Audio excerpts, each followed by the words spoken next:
I have a question for you. What is the meaning of life?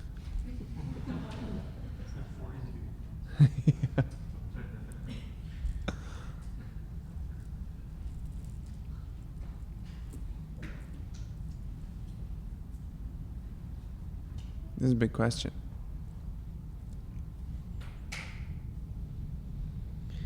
And I would like to start our contemplation there because really, this is the only question that exists. That and why. So the what and the why seems to always be present. And the how. And the who. And the where and the when. But all of those points can be really understood through a simple questioning into oneself about this meaning.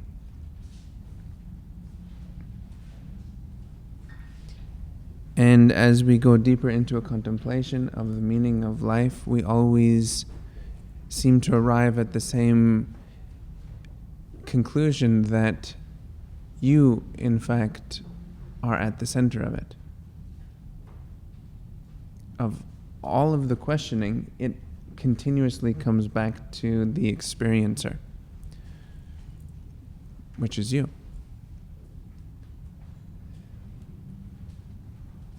So now to rest into the fact that your world is completely revolving around the experience that you're having, but begin to contextualize it a little bit. And as we develop the content that exists for us to really understand this meaning, we begin to see that potentially there's no meaning at all.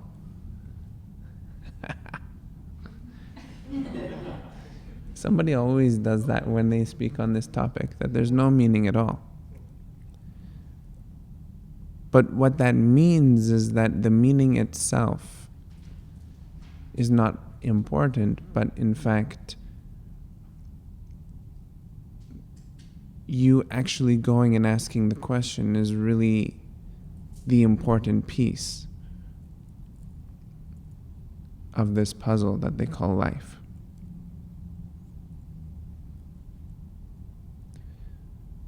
So to develop a relationship with yourself in such a way that allows you to become the center experiencer without any hitches, without any guilt, without any shyness, just simply accepting the fact that you are the experiencer,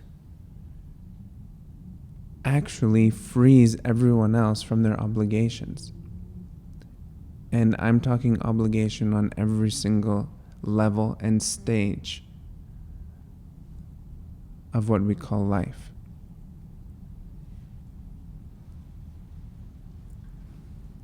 The why is because every other combination falls short in its ability to give you true meaning in life. The how is found in the truth. So truthfully, how are you experiencing these moments that you call life? Truthfully, how are your relationships with the other people who are a part of this experience we call life? And if you are the experiencer, well then what is the truth in your role in how you engage these other pieces and parts of the puzzle?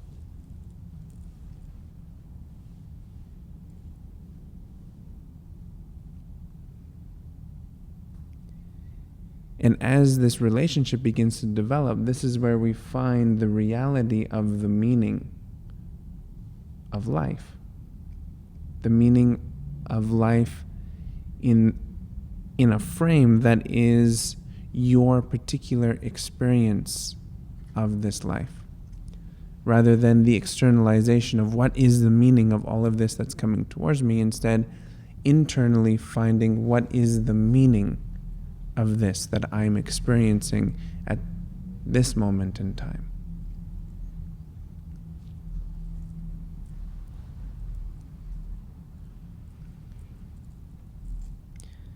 And this is where meditation comes in.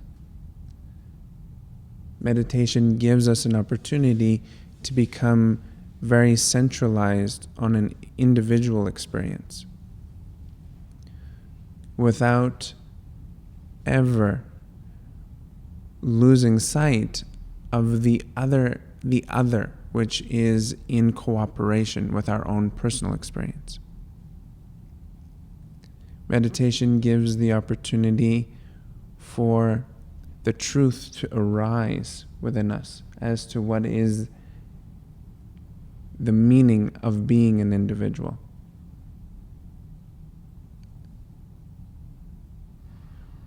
We've talked about it many times. What paints this picture of experience is usually external influence that's coming in and then remixed, reworked into something that we call our own.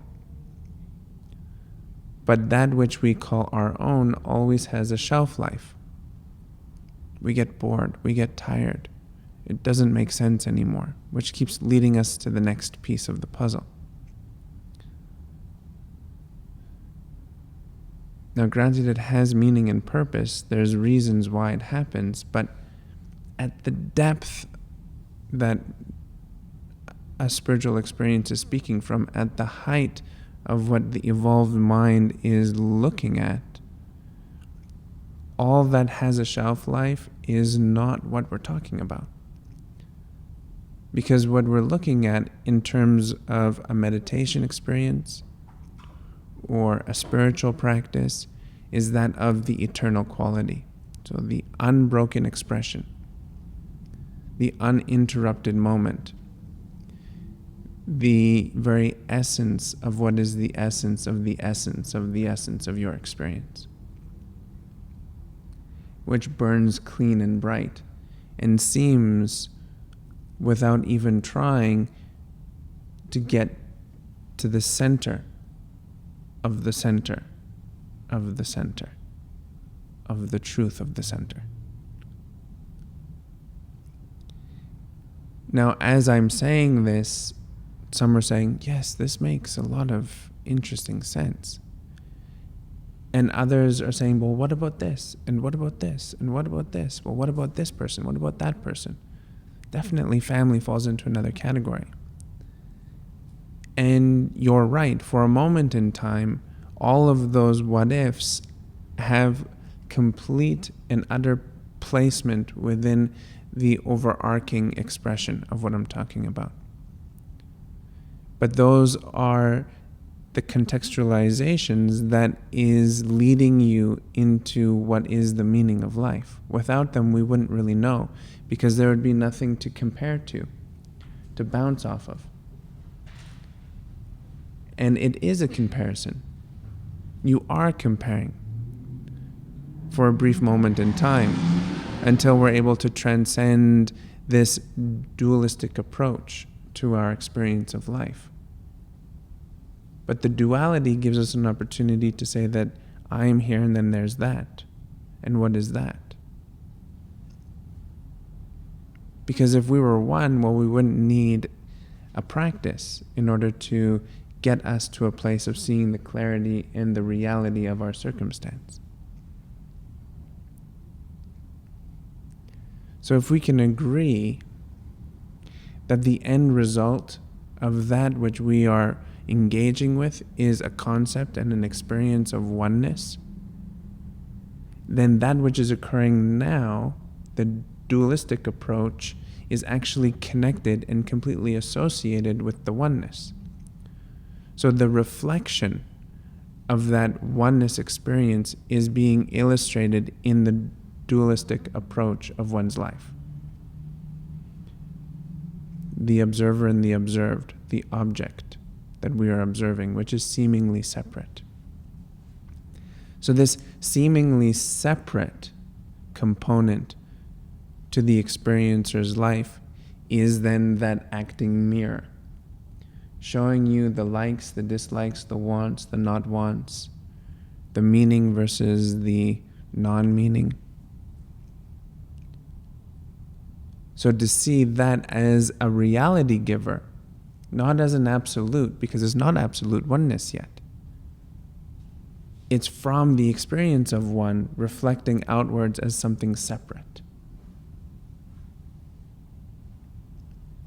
But the truth is within the reflection.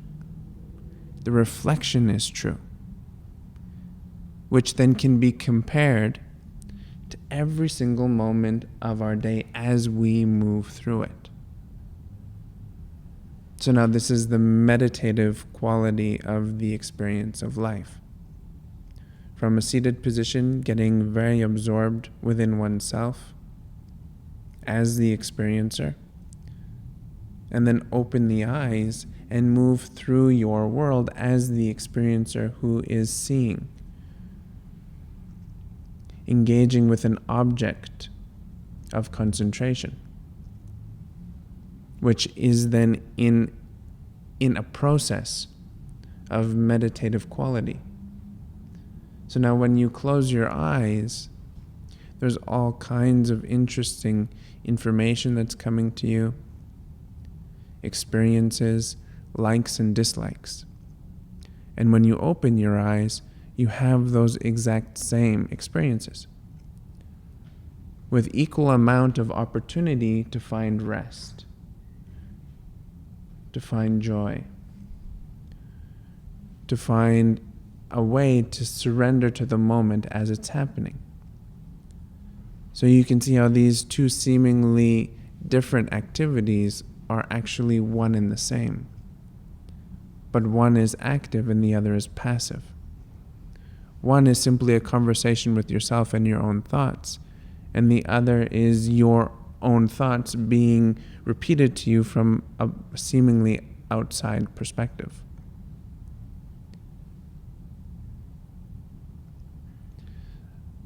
So the method of meditation is continuously pointing the individual experiencer back in towards themselves, but from a very deep, truthful place.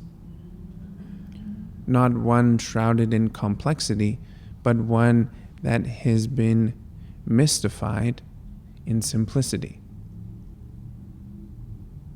This is a theme, the attempt to demystify the experience of yoga and meditation. This is an impossibility. It's a mystical tradition for the very reason that it is impossible to demystify it. The mystification is actually the beautiful mystery, the artistic expression of the human internal being as the garden. And as we attempt to make our way through the garden, we find ourselves deeper and deeper in the intoxication of its beauty. How does something become so beautiful? You will look forever. How does something become so simple? You will look forever. You will not ever completely realize why a flower smells so good, no matter which way you take, from a philosophical perspective or a scientific perspective. There's always somewhere deeper to go. And that's the beauty of something that is mystical. That's its magic, is that we cannot ever know. But because our inquisitive mind almost has a thirst and need to know, this is what drives us deeper into the experiential process, which then gives the wisdom and then the ultimate knowledge of what is the truth.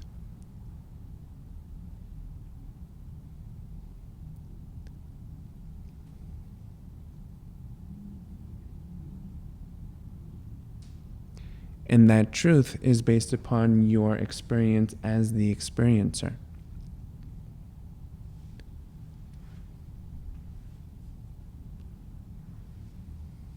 Which is the ultimate mystery. How and why you are conscious. This is the ultimate mystery.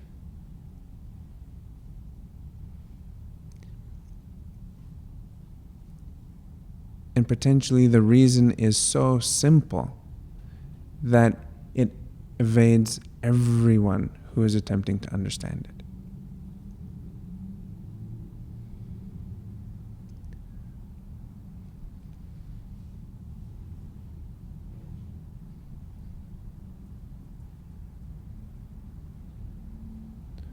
So if we go towards simplicity, in the simplicity, what we're really talking about is a body, a breath, and a mind. 3 playing their own roles that come together as one. As they come together as one, there is a unique expressiveness that occurs, a quality of space. And that quality of space feels incredible.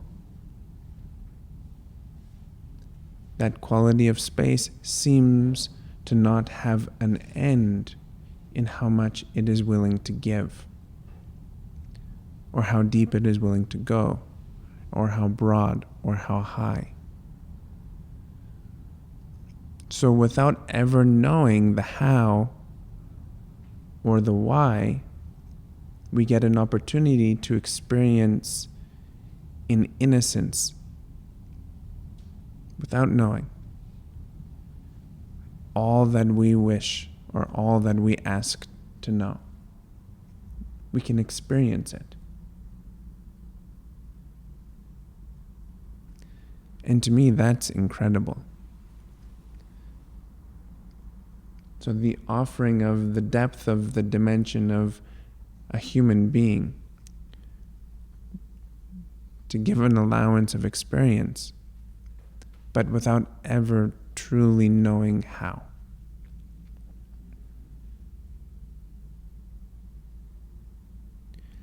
To get caught up in the how and the why is almost to waste one's precious time.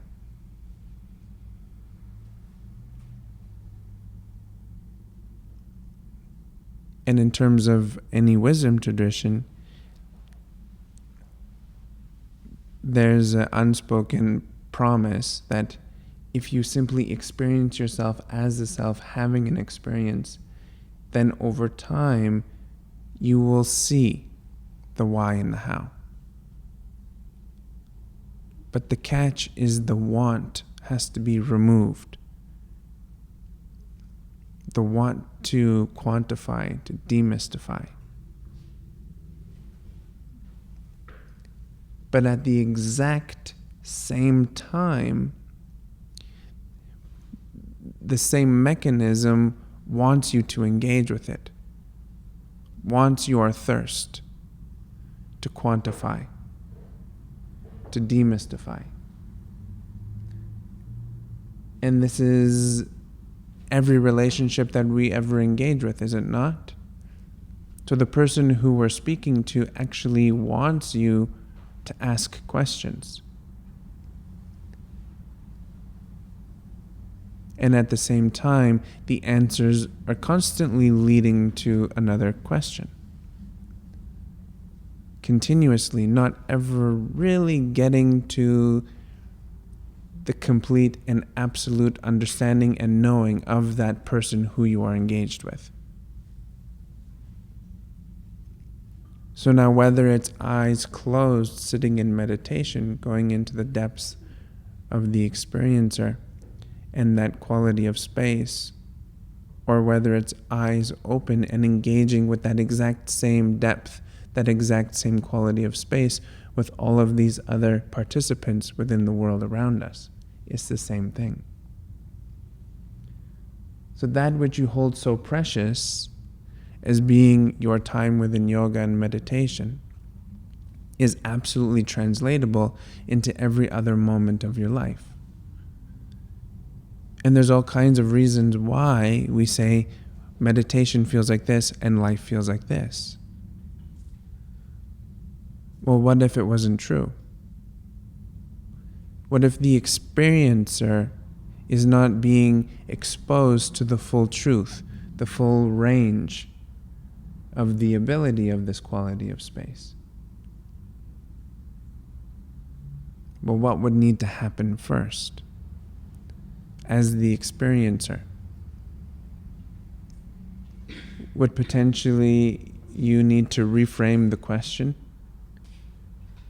or listen with new ears, or see with brand new eyes? What makes your experience so intense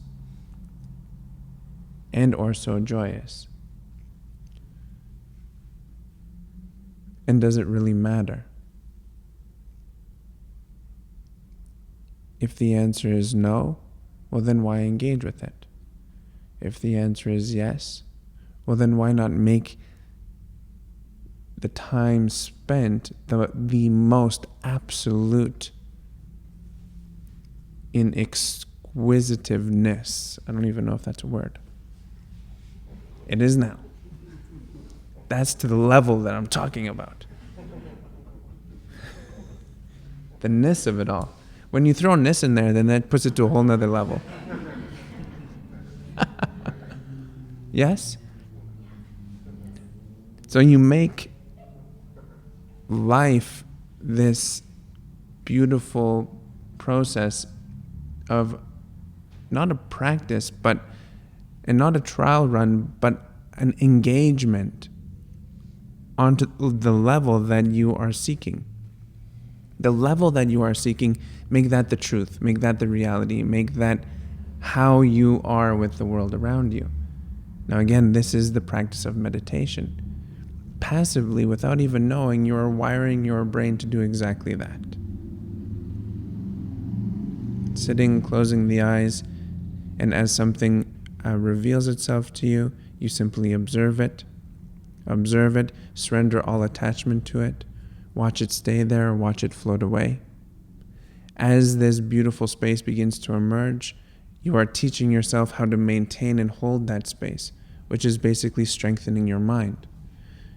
Giving mental strength based upon the information you get from your body, based upon the rhythms that you have within your breathing, all supporting the strength of the mind. But this quality of strength of the mind is completely influencing the rhythm of your breathing and the information you get from the body. So you see how three become one within this simple process that we call life. So it's the practice of life. Practice makes perfect. Well, we have 24 hours in a day that you are in continuous practice. Practice eyes wide open and practice lying flat. Practice doing all kinds of different tasks within the experience of those 24 hours. So then we go back to this question. What is the meaning of life? What is the meaningful experiences within your life? And if there's an area that is lacking in meaning, well, why? Should it be like that?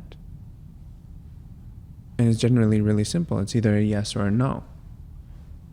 And if you're the one that says, no, it shouldn't be like that, well then why? Why is it that way?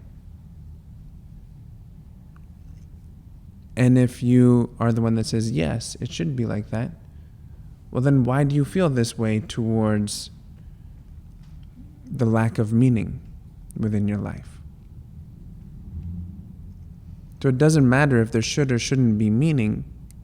It comes down to how we engage with the experience.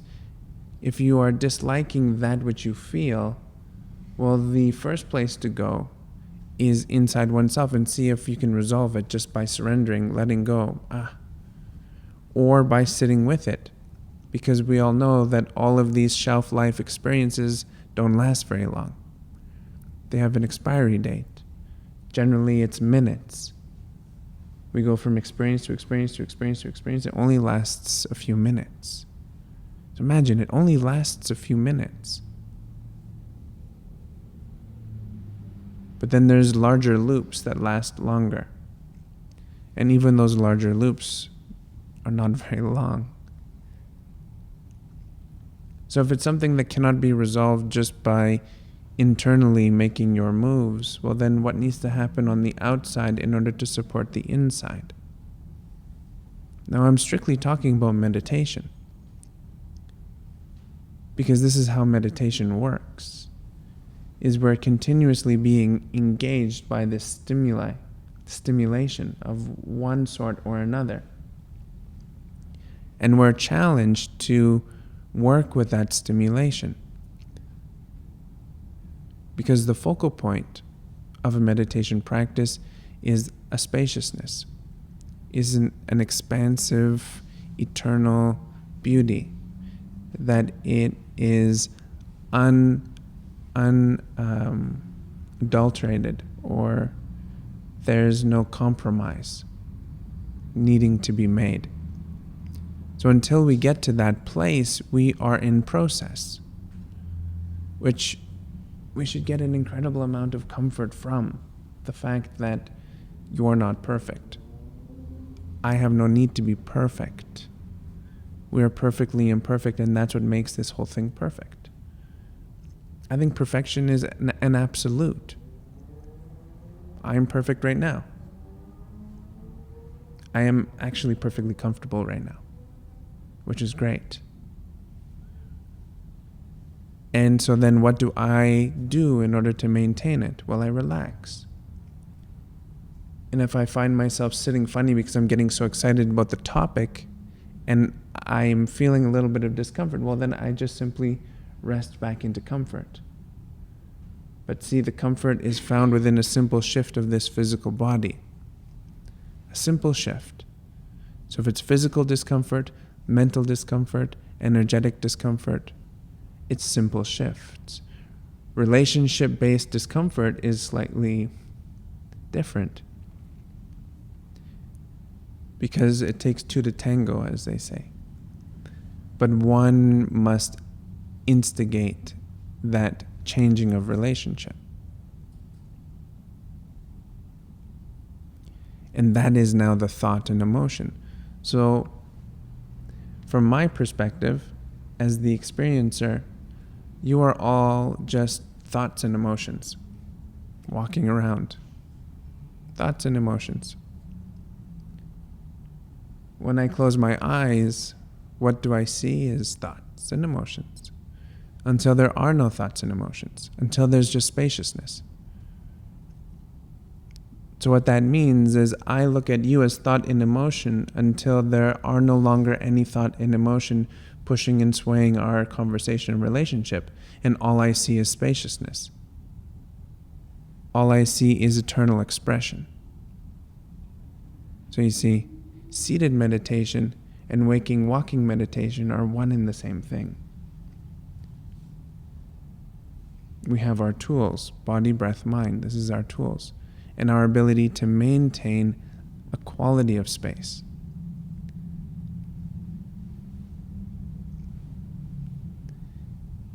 And thought and emotion are the variables that we have to work with in order to strengthen our ability. Strengthen our ability to see the simplicity, to have the compassion, to have the patience that is necessary to understand the why and the how,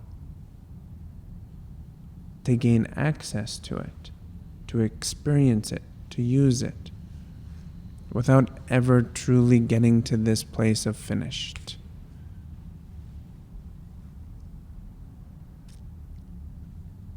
And now potentially this is the charm that got us all onto this planet to begin with, and keeps us going. This incredible spaciousness that has a sensation that when you touch it just once, you know that all of life is worth it.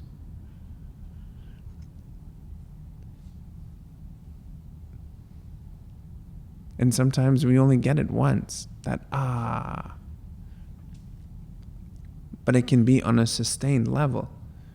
We must just surrender surrender the need to know and to simply just enjoy the offering to experience it. At the same time, continuously engaging with this built-in mechanism of the human to need to know. Right? This is evolution. So we haven't evolved past the need to know, so we're still a part of the game no matter what. You're still a part of the process. Because there's the other X amount of billion people that are starving for that.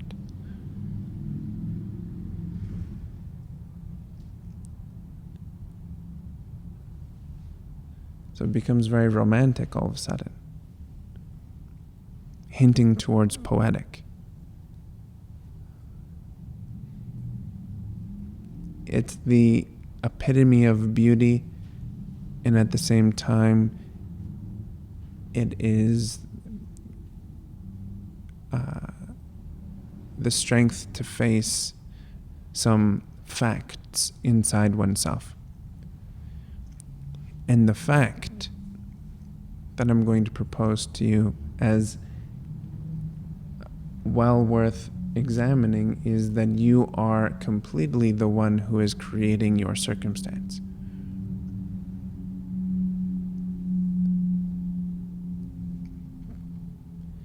Because you are the experiencer.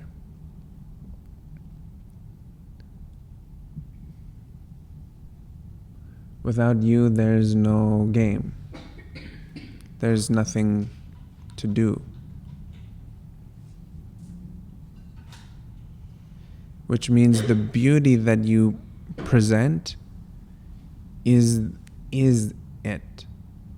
It is it. And it's so easy. It's simple. Simplicity, patience, and compassion. These three things. Simplicity, patience, compassion. Again and again and again. What's incredible is that first listening, it sounds incredible. Everything that we're talking about makes perfect sense. And then you get to a moment in this time where you're like, there's nothing practical about it. This is just a conversation that we're having.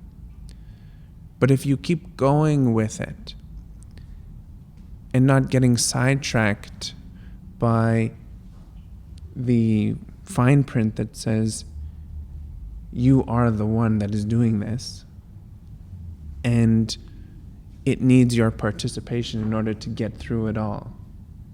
Now, if we can get past that little piece that inevitably comes up, then we are truly grounded in the process. And I keep referring back to the process for the simple fact that that's what it is. It's a process to get out of bed. What do? What's the first thing you do when you become conscious again? There's a process. Do you say a few mantras to yourself? Do you visualize how beautiful your day is? Do you take 21 deep breaths? Do you rest even deeper into the conscious relaxation that you're experiencing? And then decide to open your eyes and swing your feet onto the side of the bed and sit up. What is it? Then do you plant 2 feet onto the floor? Say a few more mantras. Do a little dance. And then continue with your day. Like, how long is it? Well, the process goes 24 hours, 7 days a week. This is the thing. That's why a monastery is so precious to those who are attracted to a monastery, because it streamlines. It simplifies everything. You do this when you wake up. And then you do this, and then you do this, and then you do this. With landmarks, right? These are the landmarks where the collective comes together. But after those landmarks, each individual gets an opportunity to go and do their own thing, which becomes these precious moments of their own time. Their own time to do what is really important. Behind these beautiful walls with a garden. And each area of this garden, if you were just limited to a monastery, would become incredibly interesting. you would find worlds within those flowers. Well, your life is not any different. This is why the monastery was born. To give walls to an individual's life who already exists. Walls of safety. To give routine. To give structure. And within that structure, find freedom. So each and every one of you actually has a monastery. And that is your personal practice.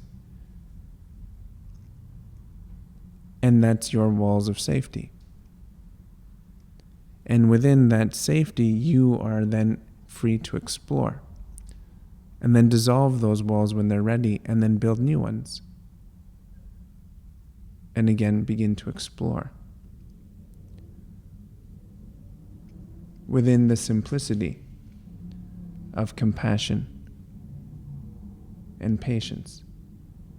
So this is what monastery really cultivates, is compassion and patience towards oneself, towards those others who are within those same walls, which is just another way of saying community. So the community is there. You have a huge community, I'm sure. People at the grocery store, people at the cafe, people in your family, this is all community. So to put forth your practice into the community, put forth your practice into the community, not by saying, so I do this meditation thing, not by saying anything like that, but by the action, by the expressiveness, by your unique ability to stay centered within the center of the center of the center of the center of the truth at the moment. So what is the truth? Well, you know the truth. You know the truth to the depth that you know it. And beyond that, you're ignorant, which is another way of saying bliss. But if we hold on to our truth, it becomes putrid. It's an untruth truth, because it's not the full and complete and whole truth. The whole truth actually exists within the ignorance. The ignorance is the border into this eternal expression of spaciousness. Right? When you close your eyes, all you see is just beauty and nothing. When you look up into the stars, all you see is beauty and nothing. And vibrating there within that eternal expression is bliss. So this is why I am in agreement. Ignorance is actually bliss. Because I don't know fully what's out there when I close my eyes. I have no clue. I'm ignorant to that which I see. Also, I'm ignorant when I look out into the stars. I have no idea what exists within the black. But I get incredible joy by looking at it, by experiencing it, just like I get incredible joy by closing my eyes. So enveloped within this unknown is your bliss, is the truth, the whole truth, and nothing but the truth. So this aspect that you see and that you know is completely true. It is true. But we have to hold it in such a way that we don't really know. But we have full confidence in the fact that it's true. This is the thing about any wisdom tradition, is that you must be so rigorous in your scientific attempt to understand, but at the same time at complete mercy to that which is completely out of your control. And this is why a spiritual practitioner or someone who is steeped within wisdom is so strong, because they don't need to know, they're just getting the opportunity to know, to understand. And to understand without fully knowing is then true strength. Because then you get the opportunity, you have the ability to have access to all that needs to be known at this moment in time. Really, all I know is what I'm saying right now. Any sidestepping, who knows? But what I know right now is understood for the moment. So you see the lucidity, if that's a word, yeah, the lucidness of your mind that manifests through your ability to see through the lens which is meditative. Because then you're passing this position of judgment. You're no longer judging yourself, which means the people around you. You're no longer judging the experience that is emerging. But you may have a lot to say about it, which is fine. But in a margin, you are no longer judging. And that margin is just going to grow.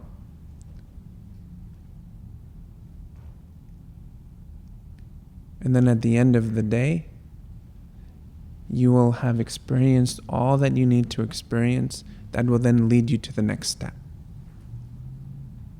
So it's learning. When I have one of those days, I call it a learning day. But what's interesting is every day is a learning day. Some days are just better learning than others, or bigger learning than others.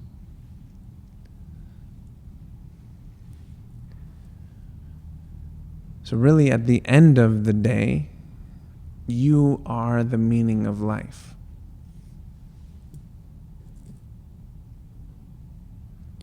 There's a reason why things get the opportunity to become cliche. It's because it's that true. But you are the meaning of life. Without you, there's no meaning. Without your experience, the world ceases to exist. Which means you are at the center of the universe. You are the center of the universe. And when you begin to realize that and engage the world with that level of respect because you are the center of the universe and you become the leader, then all things will shift. Because you are recognizing that you are that important without needing to be important.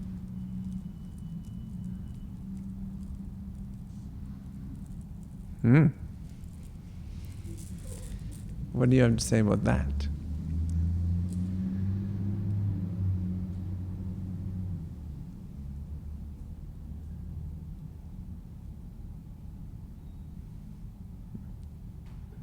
Yes. This is a great answer. Any comments? Questions?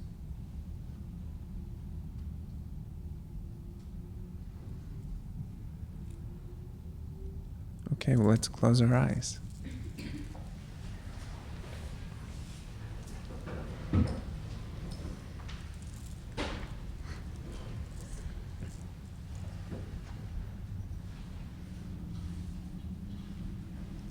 The technique revolves around the body, the breath, and the mind. The body, the breath, and the mind, finding a quality of space. Quality of space found within the body, a quality of space found within the breath, and a quality of space found within the mind. The three become one. And when we can confidently say that three have become one, well, then come talk to me. And I'll give you the next meditation.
Keeping the eyes closed, let's bring full deep breaths into the body.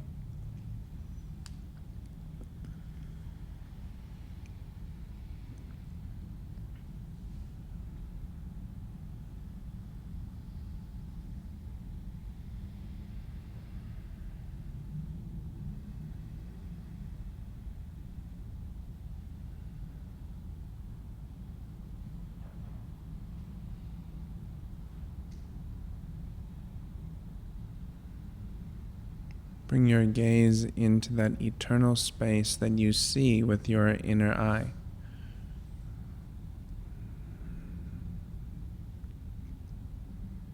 And maintain that integrity for 1 minute.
Keeping the eyes closed, soften the gaze.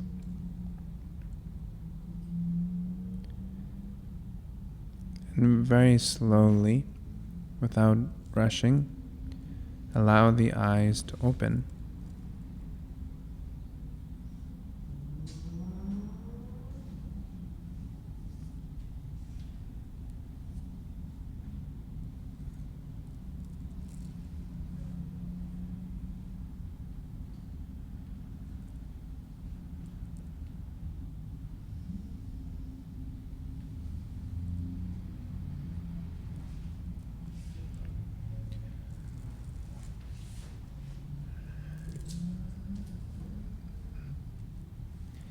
So you are the center of the universe, which means you are the one that is giving life meaning, which means you are the meaning to life. Without your input, there is nothing. All is neutral, and then you apply your input, which gives it meaning.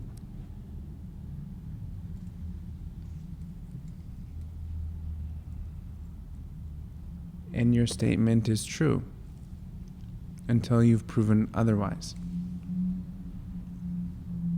So if we just keep focused on the beauty that exists within the truth, and then the fact that we don't really know the whole truth, but we're peering into the eternal, which is leading us to the next depth of truth, next depth of truth, next depth of truth. Now this is consciously going for it, consciously experiencing it.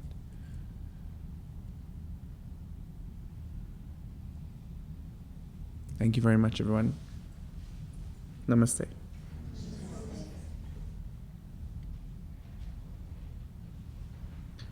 Enjoy your beautiful evening. So nice out.